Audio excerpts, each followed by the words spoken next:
శరణ్య త్రియంబకే దేవి నారాయణ మహా శరణ్య త్రియంబకే దేవి నారాయణ నమోస్తుతే శ్రీ ఏడుపాయల వనదుర్గ భవానీ దేవస్థానం ఈ రోజు తెలంగాణ రాష్ట్ర ప్రజా పాలన ప్రజా విజయోత్సవాలను పురస్కరించుకుని తెలంగాణ రాష్ట్ర దేవతాయ ధర్మదయ శాఖ ఉత్తర్వుల మేరకు ఈ రోజు అమ్మవారికి విశేషమైనటువంటి పూజా కార్యక్రమాలు జరిగాయి.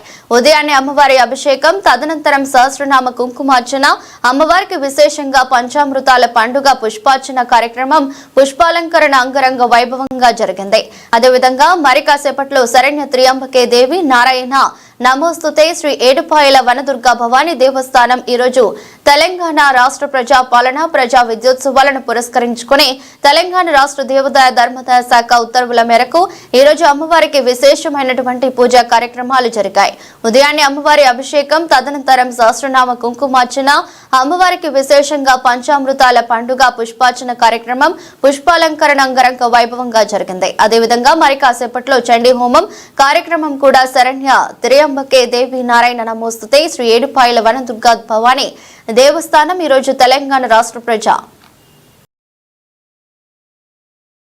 మాంగళ్యే శివే సర్వార్థ సాధకే శరణ్యే త్రియంబకే దేవి నారాయణి నమోస్తుతే.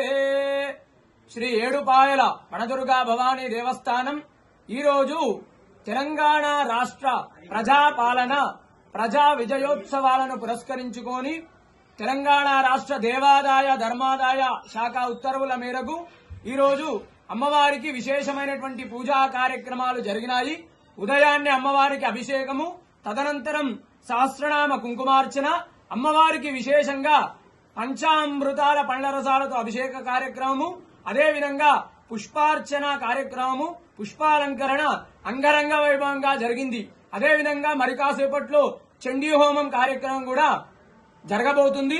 వచ్చేటువంటి భక్తులకు కూడా ఎలాంటి ఇబ్బందులు కలగకుండా మా యొక్క ఆలయ ఈవో చంద్రశేఖర్ గారు అన్ని ఏర్పాట్లు కూడా చేయించారు.